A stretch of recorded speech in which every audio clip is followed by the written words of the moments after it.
Hey, what's going on, guys? In this video, I'm going to be giving you my review of the Adidas Hyperboost Edge.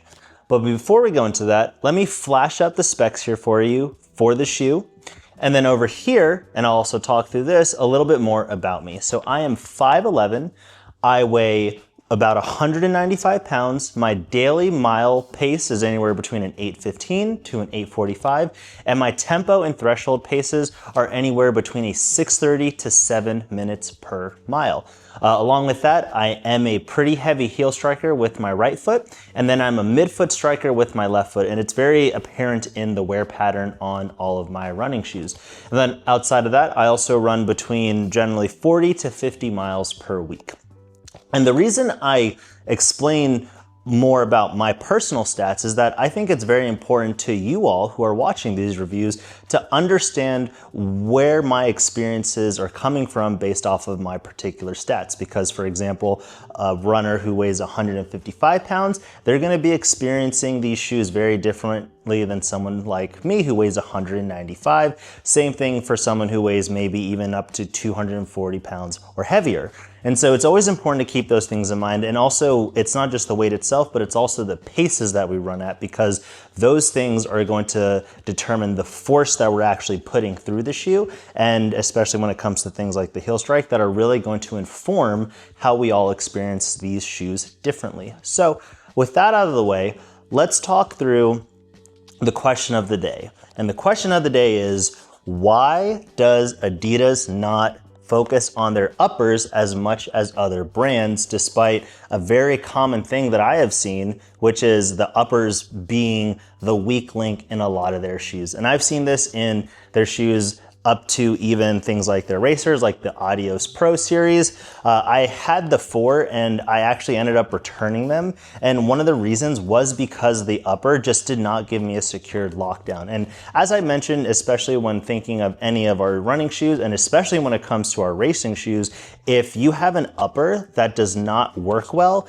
it makes the runner and the overall experience feel very disjointed. And it's really a bummer because, for example, with this shoe, and you'll see more of it in the review, I thoroughly enjoyed the midsole ride of this shoe, but the upper was such a weak link. It actually was a deterrent for me for the first 30 miles I put into the shoe, until I learned that you can actually lace lock the shoe, but it's hidden. And it's one of those things where so it's in here, and I'll also flash up a picture, but it's one of those things where, okay, I can appreciate that they made it sneaky or more discreet, but one, why? I don't think anyone really cares if you can see the lace lock or not. But then also, secondly, if you're going to do things like that, why would you not inform us as the buyers that this is what you're doing? Because if I had known from the jump that that's how I could actually lace lock the shoe, I think it would have gone a long way with my initial experience, because it took me about 2 months to even get 50 miles in my pair. And part of that was due to the upper being that much of a deterrent. So again, and I don't say this with any malice or trying to be, negative, but it's just the reality of where Adidas is, especially in my mind, when looking at a lot of their running shoes. And I think that they're really missing a big opportunity here. So with that being said, let's actually just dive right into the upper now. So for this upper, the word that comes to mind is tolerable. And what do I mean by that? So, as I've mentioned already, this upper did not feel very locked down when I first had the shoe, until I learned how to actually lace lock it. But even still, it's the middle of summer here in Austin, Texas, and this shoe is not breathable at all. I already have a pretty sweaty feet as it is. And so normally it doesn't mean anything to me because I'm just used to it. But if it's so hot that I notice that the shoe is running warm, that's telling me something. And when I'm thinking of these reviews, it's like, okay, well, it might not mean much to me, but it might be something that others may have problems with. And that's unfortunately the reality here, is that this is a very not breathable upper. And I think it's due to a couple of things, but the main thing I think is that they really put a lot of stiffening agents into this upper. And it reminds me of tennis shoes, because with tennis shoes, and I don't mean walking tennis shoes, I mean tennis shoes, is that they use very heavy actually, I can even show you, because I still have a pair because I still play. So for example, this is a tennis shoe. And as you can see, it has a lot of thick plastic overlays on it, because over time, you need the shoe to mold to your foot to perform. And it looks like they made a slight variation of that and put it into their running shoe. But the problem is that they took away from the breathability here. And I think that's why for a lot of people who were doing a lot of initial reviews on this shoe, is that they did not like the upper because they said the upper was stiff. And those stiffening elements, and it's certainly there when you first run in the shoe, I would say for the first 4 to 5 runs, it's gonna feel this way, but it does end up molding to your foot well over time, at least from the midfoot forward. The heel in the back, even with the lace lock, it did still feel like it was weirdly disjointed. So that ankle collar, I think it's just something that they need to work on. I understand why they put the padding in the back here, but it just ends up making it feel anemic, for lack of a better term. So it was really hard to get a lockdown. The lacing system isn't the best. I'm not a big fan of these cloth loops in running shoes being applied, and for some reason, it just doesn't really work very well. I know they use it for the Vomero Plus, but it for some reason just does not feel as well executed here when I'm lacing down the shoe. And even though it does have that lace lock option, the tongue here is pretty short, so you have to be pretty precise when you're lacing up your shoe. So the overall experience of getting your foot into the shoe and then actually how well you feel like you are running and integrated with the shoe because of the weaker lockdown is why the upper to me is what I would consider tolerable. And because it is tolerable, that's gonna give this a 5 out of 10. It's just an upper that's there. Even though it does mold to your foot over time and it does get a bit better, there are just too many weaknesses here that I think really hurt the overall experience of the shoe, and that upper lockdown and fitment being one of them. So, with that being said, let's talk about the midsole now. So for the midsole, it is Hyperboost Pro. That's what their trademark calling it as. But what it is it's an expanded PIBA. And this foam, I am very excited to see other running shoe companies use this same material, is amazing. I loved the experience in the shoe. So similar to the upper, it did take about, I would say, 10 miles to break in. But when it did, I mean, it's been singing consistently and beautifully ever since. The bounce is really good. The two shoes that I think it sits in between is the Saucony Azura, the Azura being a little bit stiffer. And then on the other end, the Rad UFO, which is softer than the shoe. I think this shoe sits in between both of those, but it does it really well. This thing definitely can handle a ton of ranges. I've done easy recovery runs in this shoe, and I've even gone up to 10 miles in this shoe. And unlike the Super Blast 3, this foam is very consistent from mile 1 to mile 10. And in that 10-mile run, I even was curious, even though it's supposed to be an easy pace, I ended up just running some tempo efforts for some 10, 30-second bursts near the end of it, and it held up fine. It was resilient. Thoroughly enjoyed it. A couple of things to call out though, and this might also be in part due to the overall fitment from the upper, is that it definitely is a bit, I wouldn't say it's unstable, but it's definitely not stable neutral in any meaningful way. And that was one of the things that held me back from wanting to purchase the shoe, because especially Matt from Doctors of Running, and as I mentioned at the beginning, I'm a heavy heel foot striker. He really did not like how that heel bevel sit, and the way he described it was that it felt very slappy.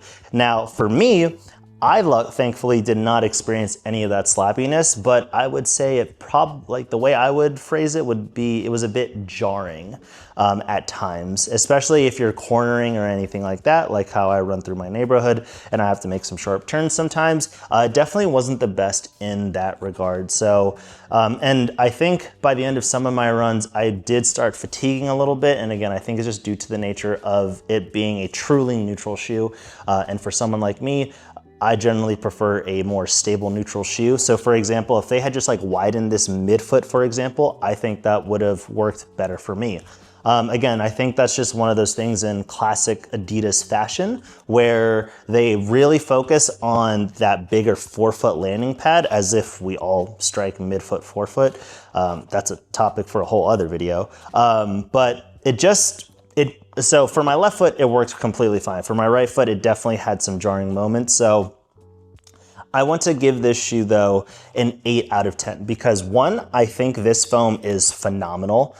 And I think it will work for a lot of people for a wide variety of ranges and even for pace. And we'll talk about that a little bit more when we get to the value. But I also think that, again, the geometry works really well from the midfoot forward. If you could just take out the back half of this shoe and replace it with something that was a lot smoother in the heel for when you're landing and then a much more secured lockdown in that ankle collar area, I think this shoe would have been a very easy 9 out of 10 recommendation all around. But because of some of those things with the upper and then the instability feeling through the midsole and how that geometry is set, I'll just give it an 8 out of 10 because there are a few caveats there.